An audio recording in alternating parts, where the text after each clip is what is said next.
The dog was named Crow for the black streak that ran from his snout to the tip of his spine like soot dragged through snow. He didn't bark unless it mattered.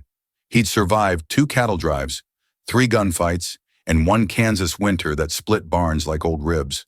His master, Wade Cridge, trusted Crow more than any man he'd met in the wearer since. They were 30 miles from the edge of Sundown County when the wind shifted west. Crow's ears twitched. He turned his nose into the dust. Wade's saddle, heavy and sun-chapped, paused midwig from his canteen. Crow rarely broke gait unless something was wrong. The dog loped ahead through cactus shade and hard pan. Wade clicked his tongue and urged the mare after him. They passed a rusted fence post long lost from any ranch boundary, a skull tangled in wire, a boot half buried in sand. The world out here was made of the forgotten and the lost. Crow stopped. Wade dismounted slow. His boots landed soft in dust that still held the morning's chill, though the sun was already cruel. Crow wed. She was curled in the shade of a boulder, half covered in earth like she'd been trying to bury herself. Skin the color of wet ash, lips split, hair knotted and matted with blood. Her dress, once pale blue, was shredded from thorns and wind, the hem ragged as a wolf's breath. Wade didn't speak. He crouched beside her and laid the back of his hand near her mouth. There was breath thin and dry as paper, but breath. Crow sat on his hunches and stared. He got water to her lips. She swallowed once, then convulsed. Dust lifted from her throat in a small cough. She tried to move, failed. Her eyes fluttered but didn't open. He hoisted her into the saddle and tied her in place, her arms limp as rope. He mounted behind her and guided the mare toward the foothills, where a half-ruined hunting shack stood hidden behind cottonwoods, a place Wade hadn't visited since spring rains broke its roof. It was better than leaving her for the buzzards. She weighed nearly nothing, a girl who'd been hollowed by something too big for her bones. Crow ran ahead, leading the way like he knew she belonged to something that mattered. By dusk, the shack's door creaked on its lone hinge. Wade set her down on the old cot, tore his shirt into strips for bandages, poured whiskey into her open wounds. She didn't wake but jerked at the sting. He spoke little, cleaned her limbs, picked bramble from her feet. Her ankles were torn, her ribs too sharp. Someone had hunted her or left her for hunted things. He slept near the hearth, one eye open, the rifle across his lap. Crow curled beside her cot, head on his paws, watching her breathe. It was 2 days before she opened her eyes. They were green, not pale, but deep like moss pressed into stone. She didn't speak, just looked at him. He offered her water. She took it and drank in silence. "You know where you are?" he asked. Her lips parted. "No." He waited. She didn't say more name. She swallowed. "Don't know." He frowned. "You don't remember?" "No." A lie. Or maybe not. But Wade had learned long ago that a lie told by a wounded woman was worth hearing out. "You got a mark?" he asked. She blinked. Tattoo scar pendant. She raised her arm and turned it. On her inner wrist, a strange burn. Circular, not a brand, but deliberate. Wade didn't show his reaction, but something moved in his chest. Something cold and old. He'd seen that mark once long ago on a folded letter with his name burned into the corner. In another life before cattle and guns and silence, Wade Cridge had been promised to a girl, a strange arrangement between 2 families. She'd been from East Missouri. Her name was Ruth Vexley, daughter of a glass merchant with debts and dying land. Wade had never met her, only seen the miniature painted on the back of a letter and the mark branded on the wax seal, a ring-shaped burn, something her mother had used to ward off evil in old ways not spoken in town halls. She disappeared 2 years later, and the marriage was called off. He'd never thought about her again. The girl in the shack healed slowly. She spoke little but watched everything. When Crow left her side to fetch a snake or chase a rabbit, she missed him. Wade saw it in the way her fingers twitched against the cot's frame. She slept with her hands curled like claws. Wade heard her cry out at night, not with words but broken sounds. Names, maybe, or memories she hadn't claimed yet. He didn't press. Not yet. One morning she asked, "Why did you stop?" "Crow found you?" She looked at the dog. He looked back. "Why didn't you leave me? Didn't seem right. You've done wrong things before. He met her gaze plenty. She nodded like she'd known that. By the sixth day, she could walk. Wade gave her his old shirt, a belt to tie the fabric into something less wind-torn. She took it with the quiet grace of someone who knew better than to ask for more. You'll need a name, he said. She looked toward the window. I like Ruth. He didn't react, just watched her, and the wind flattened her hair against her cheek. Fine, he said. Ruth, it is. Crow wed. The room fell still. She turned toward the dog and said, not to Wade, but to the air between them. I think I was supposed to find you. Wade didn't answer. Outside, the wind rose. Far off, a bird screamed like it knew what she meant. He caught her once days later trying to start a fire with her bare hands, striking stone to stone with shaking fury. Her fingers were blistered, her face hollowed by something he hadn't named. Who did it? He asked.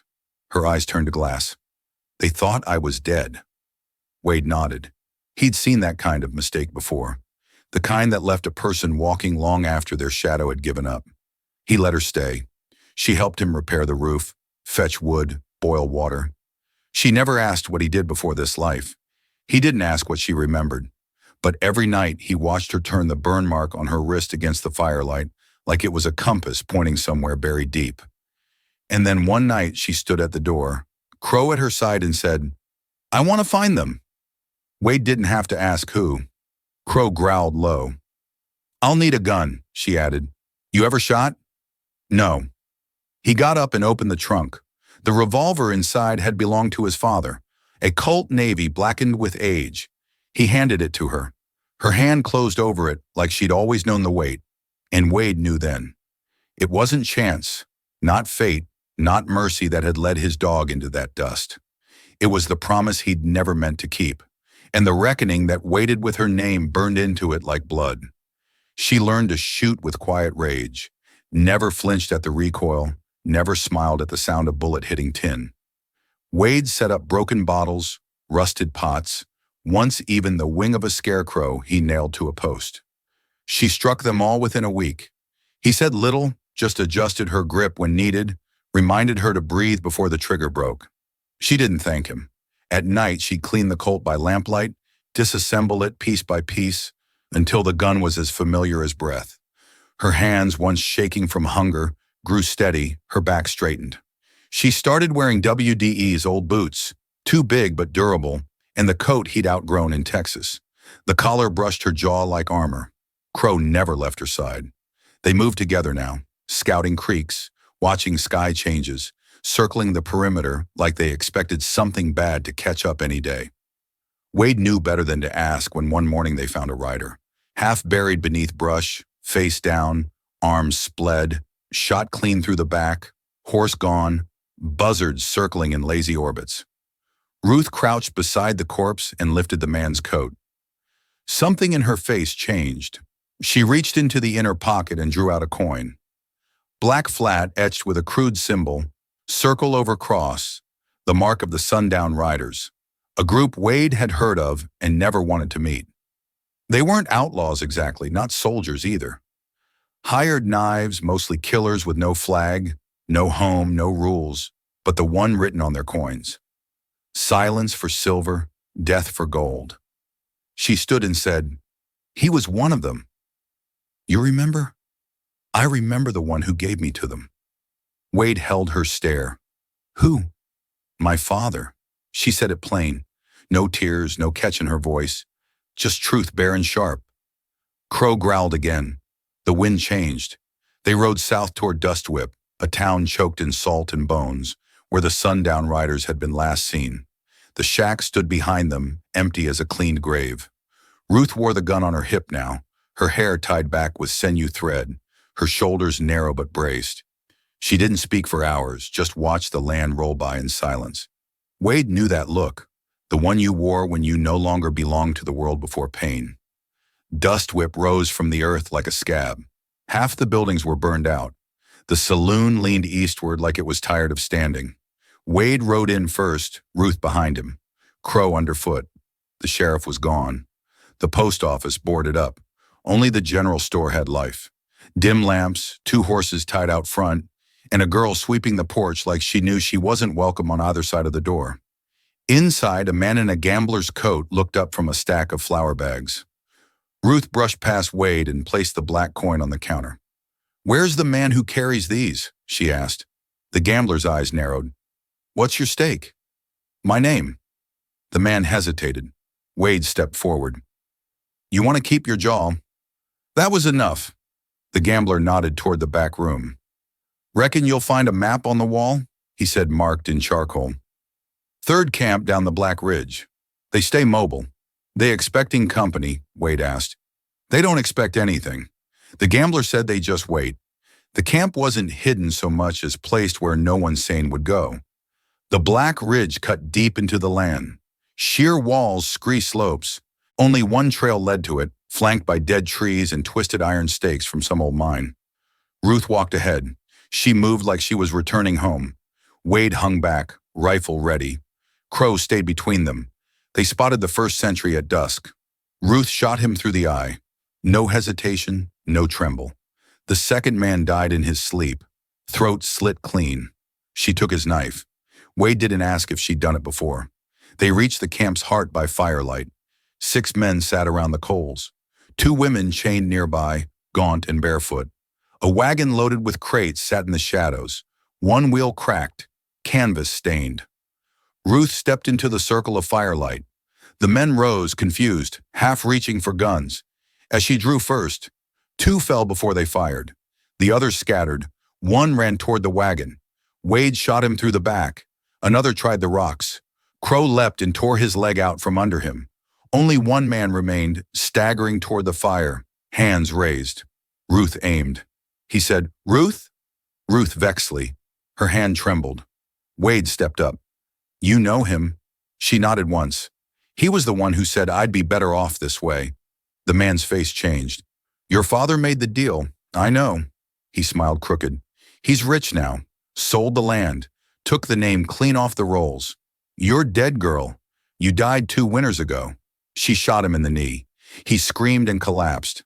"I lived," she said, then shot him in the heart. They burned the camp, freed the women, buried the dead.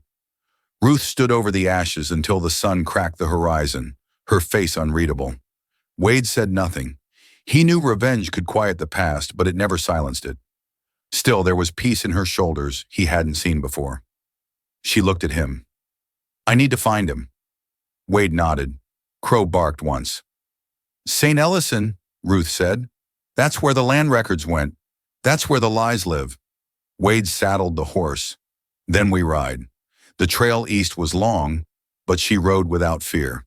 The bride was coming home. St. Ellison sat on the edge of civility like a drunk at a church pew, pretending long enough to get what it wanted. It was rail lines and red sashes, polished boots with blood underneath, the kind of town that bought silence in bulk and buried mistakes out back behind the chapel. They arrived by moonlight. Wade left the horse tied under the sycamores, half a mile out. Ruth walked ahead, Crow silent beside her. She wore no bonnet, no gloves. Let them see her face, Wade thought. Let them guess what she remembered. No one noticed them at first.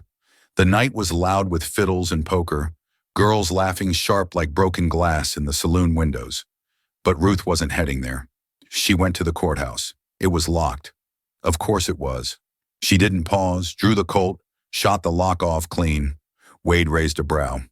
"Subtle," he said. She didn't answer. Inside, the air stank of mildew and old ink. Dust floated like spirits unsettled. Ruth moved to the ledger desk, pried open drawers until she found the deeds. She knew what she was looking for. "Here," she said, held up a folded page. The paper yellowed, but the name was fresh. Jamison Vexley Grander, Matthias Templeton buyer, transferred 6 months after her disappearance, sealed with a notary's emblem that Wade recognized, an old family sign burned from the war, thought to be extinct. She turned the page there, scrolled in the margin in a four-in-hand property, cleared air deceased. She stared at it until her knuckles powelled. Then she ripped the page in half. They didn't sleep. Instead, they followed the paper trail across town. Each name led to another. Bank manager, land broker, church official. St. Ellison had buried the deal under layers of smiles and scripture. By dawn, Wade had two names scratched into his notebook: Templeton and Clive Doran, one rich, one deadly. Templeton owned the land now. Doran had facilitated the exchange. Doran ran the guards, and the guards kept women like Ruth in wagons, in camps, in silence. She found the brothel by scent before they saw it. Perfume and pipe smoke. Flesh too soft for the cold. A girl answered the door, no older than 15. "I'm looking for Clive," Ruth said. "He don't take visits," the girl replied. "Tell him it's Vexley's daughter." The girl blinked once, then vanished inside. Wade put a hand on Ruth's shoulder. She shook it off. 5 minutes later, Clive Doran appeared. He was tall with teeth too white and boots too clean. His eyes took her in like she was livestock. "Vexley's daughter," he said slow. "Didn't expect to see you standing." She didn't move. "You were meant to disappear," he added. "A quiet loss. Regrettable, but useful." "I remember your hands," she said. "I remember the ring, iron crest, the way you held the gate open when they dragged me out." He chuckled. "Memory's a funny thing." Crow growled. Doran reached for his belt. Wade shot first, clipped his wrist. The pistol dropped. Doran screamed. Ruth stepped forward and slammed the Colt into his knee. He collapsed. She knelt beside him. "You'll take me to Templeton," she said. "Now." The mansion sat west of the tracks. High ground, long windows. Templeton had bought himself the best view of the town's sins. They dragged Doran up the walk like a sack of meat. The butler opened the door and turned pale. "Tell him," Ruth said. Doctor and teeth gritted, whispered, "She's here." A few minutes passed. Then the door opened wider. Matthias Templeton stood there in a velvet coat, the same seal on his collar as on the notary page. His hair was white, his eyes hollow. He stared at Ruth like she was smoke rising from the past. "You were a child." He said it was business. "I'm not a child now. Wade said you sold her family's land. You signed her death." Templeton looked past them at the dog, the gun, the eyes full of fire. "I can't undo it," he said. "No," Ruth replied, "but you can pay." She raised the Colt. Templeton didn't flinch. He stepped forward. "If I'd known what you'd become," he said, "I'd have killed you myself." She shot him through the eye. Doran screamed again. Wade hit him across the jaw with the rifle butt. The butler ran. Crow barked once. They left the house, burning behind them. Back on the edge of town, Ruth sat beneath the sycamores, the gun across her lap, her face stray with soot. Wade stood nearby, watching the road. "You could leave now," she said. "Go back to the land." He shook his head. She looked at him then. Really looked. "I think you were meant to find me. Crow found you. He led you." They didn't speak again for a long while. At dusk they headed north, back to the hills, back to the dirt that hadn't been stolen. The war wasn't over, but the ghosts were fewer now. Spring rode in on the back of dust and thunder. Rain came hard, carving gullies through the trail north, flooding the dry rivers with red water. Ruth never blinked at the storm. She rode through it like she belonged to the bones of the world, not its skin. They camped in the ruins of a burned chapel, stone walls blackened, crucifix fallen in two. The pews had been torn up for firewood long ago. Wade built the fire anyway, and Crow curled beneath the altar like it was a den. Ruth knelt by the ruined pulpit, fingers tracing carvings that hadn't burned, names, dates, prayers etched by people long forgotten. "You ever believe in God?" she asked. Wade threw a log on the fire when I was a boy until I learned what men can do with his name. She nodded like she'd expected the answer. "I used to pray," she said in the camp before I forgot the words. We didn't reply. She turned, eyes catching the fire's edge. "Do you believe in justice?" "I believe in consequence." She stood. "Then we'll go to Stonewater next." He looked up. "Why there? It's where the child was taken." Wade stood slowly. "What child?" She took a breath that trembled at the edges. "The first night I was dragged from my father's house. There was another girl, younger, maybe 7. They said she'd fetch more coin. She screamed until they stuffed a rag in her mouth. Wade felt something tighten in his ribs. Ruth met his eyes. "I left her behind." Stonewater was 5 days northeast, a mining town turned bone pit, once rich in ore, now choked with poverty and black lung. The company guards outnumbered the miners 3-1. Justice had no footing there. But Ruth wasn't looking for permission. She wore her coat tight and her gun loose. Wade kept his rifle wrapped in canvas, but his finger never strayed far from the trigger. Crow walked ahead, hackles raised, teeth bared at every man who looked too long. They found the girl in a shack on the southern rim of the town behind the collapsed mill. Her name was Elsie. She was 11 now. If that thin as a wire, eyes too old for her face. She sat on the floor stitching a sackcloth doll with fingers that had forgotten how to be a child. When Ruth stepped through the door, Elsie flinched. Ruth crouched. "I remember you," she said. "You had a ribbon yellow." Elsie blinked. They took it. "I know. Are you here to take me back?" Ruth's voice dropped. "No, I'm here to burn it all down. The man who owned the mine was named Cyrus Hobb. He lived in a house made of brick when everyone else slept in rot. He employed the guards. He bought girls by the wagon load. The town bent around him like a rusted crown." Wade wanted to kill him outright, but Ruth had other plans. She spent the night gathering names, found an old Union man who remembered his fire, found 3 miners who'd lost daughters, sisters, wives. She fed them whiskey and asked them questions no one had dared voice in years. By dawn, they had 20 names.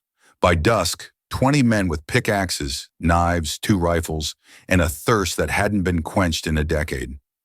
Ruth gave them the time, just after midnight when the guards change and the dogs are fed. She didn't promise safety, she promised reckoning. The night burned blue with rage. They came in silence. No shouting, no chaos, just men who remembered what was taken. Wade took the south door. Ruth and Crow circled the stables. One of the miners climbed the roof with a torch and a bottle of lamp oil. The first guard died before he drew breath. The second ran. They let him inside. Cyrus Hobb was halfway to his cellar when Ruth found him. She didn't speak, just raised the cult. He begged. She said, "Do you know how many nights I prayed for this?" He offered Coinland silence. She said she was 7 and shot him through the throat. The fire caught faster than expected. Flames jumped from roof to rafters, catching the oil, the walls, the history. Ruth walked out with Crow at her side, eyes rimmed red, not from smoke, but something deeper, something clean. They left Stonewater at sunrise, Elsie asleep in Wade's saddle, Ruth walking beside the mayor. No one followed. The mine burned until nothing stood. A week later, in a clearing by the river, Ruth gave Elsie a piece of leather and taught her how to cut it into ribbon, yellow. Wade watched from a distance. He didn't speak. He knew the war was changing. It wasn't just about vengeance anymore. It was about making sure the world that killed Ruth once would never lay hands on a girl like Elsie again. Summer dragged in dry and mean, splitting the land open with heat and hornets. The rivers shrank to threads and the hills went mute. Ruth, Wade, and the girl Elsie moved like ghosts through what was left of the country. They slept in abandoned barns, old way stations, under trees still bearing bullet holes from wars no one talked about. Elsie learned fast. She watched Ruth clean the gun, watched Wade mend boots with a patience that spoke of years carried heavy. She never cried, not once. Not even when the fever hit her 2 days out of Grayer's Bluff. They waited it out in a root cellar, Ruth laying wet cloths across the girl's brow, whispering things Wade couldn't hear. Crow wouldn't leave the entrance, just lay flat, ears twitching as if something waited above. On the 3rd morning, Elsie sat up. "I dreamed she had wings," the girl said, but she flew into the ground. Ruth smoothed her hair. "You won't." Wade turned from the doorway. He'd buried others, carried girls smaller than Elsie out of worse places. But this one Ruth had chosen not to lose. They reached Hollow Creek in late July, a small town, mostly farmhands and gravediggers. It didn't show up on most maps. The preacher there was a one-eyed ex-smuggler who married couples for bread and buried them for whiskey. Ruth asked him for a shovel. Not for a grave, for the box. They found it 2 miles north beneath a dry oak. Wade remembered burying it the year the war ended. Inside a sealed pouch, a rusted key, and a letter unopened. Ruth broke the seal with her thumb. WDE stood silent while she read. She folded the paper and held it out. "I was promised to you," she said, "signed in my father's hand." Wade took it, read it, then dropped it into the fire. "I don't want a promise made by a man who sold you," he said.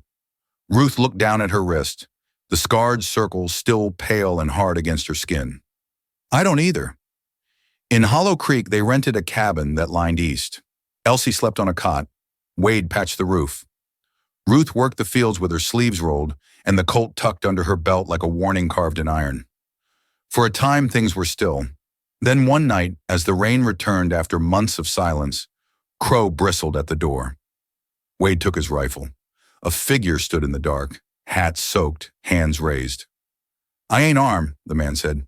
"Name Marin. I come from south." Ruth stepped beside Wade, eyes sharp. "What do you want?" "I saw the fire at Stonewater. Saw what you did. And I got girls missing in my town. 2, maybe 3. Taken the same way, I figure. Maybe you're the kind that stops that sort of thing." Ruth said nothing for a long while, just stared at him. Then she nodded once. "You'll have to pay. I don't have coin. Then bleed beside us." The man nodded. And just like that, the war wasn't over. It was only moving. A year passed. Ruth rode less, but she trained Elsie with flint, with powder, with eyes sharp for lies. She taught her how to track, how to disappear into the world without losing herself. Wade worked the edges of towns, whispering to widows, ex-soldiers, orphans who remembered faces in the dark. They left notes in tree hollows, signals in twine and stone, a quiet army rising from the forgotten. They called it the ash mark, for the brand on Ruth's wrist, for what was burned and could not be rebuilt. One evening, Ruth stood at the edge of the wheat field behind the cabin. The sky was blood orange, wind low. Crow sat beside her, muzzle gray now. Elsie picked flowers near the fence line. WDE leaned against the porch rail, watching. "You ever wonder," Ruth said, "what might have happened if I'd stayed dead?" WDE didn't answer right away then. "No," she looked back. "Why not?"